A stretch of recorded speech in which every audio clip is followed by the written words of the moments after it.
Ang guhit na para sa akin Pagdadaig ipagsapalaran Sa mga katatan Ang pinagulat kaya naman check Saga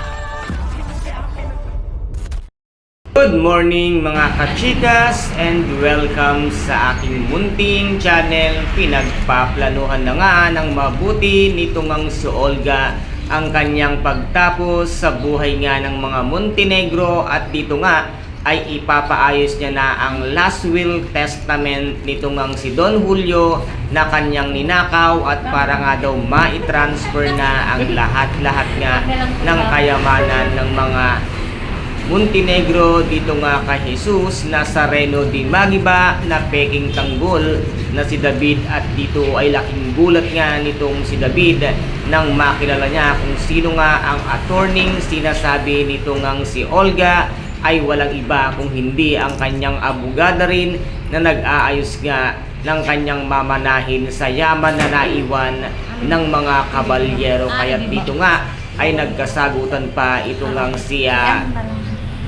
Olga at ang peking tanggol dahil nga ang pinaplano nito ngang si David ay ipapatransfer na ang lahat nga ng mamanahin niya sa mga kabalyero sa pangalan ngang David di Magiba at dito naman ay siyang ikinagulat nga ni Olga ang kanyang planong hindi niya alam ngunit sinumbat dito ni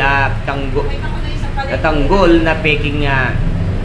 na nasa mga Montenegro ay sinabi nga niya dito na bakit ikaw ay inilihim mo rin sa akin na ito palang si Attorney Vera ay kakilala mo at siya ang umaayos sa lahat ng mamanahin ko sa mga kabalyero ngunit nasabi nga dito ni Olga na tama na ang mahalaga ay wala daw alam ito ngang si Attorney Vera baka nakakalimutan mo Olga na mas matalino at mas matinik sa'yo si Ramon. Wala kang kalam-alam na si Ramon ay meron ding pinaplano at alam ni Ramon kung sino ang nasa likod ng pagtangkang pagpatay kay Don Julio. Kaya kumanda ka Olga, kumanda ka rin David dahil matitikman nyo na ang lupit at galit ng isang tunay na Montenegro dahil kayong dalawa ay isang peking Montenegro lamang. Kaya guys, ito po ang ating mga pakaabangan sa mga susunod na episode dito nga sa FPJ ang Batang Quiapo. At kung nagustuhan po ninyo ang aking videos for today,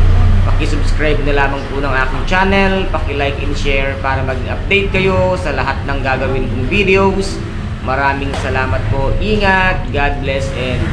bye bye.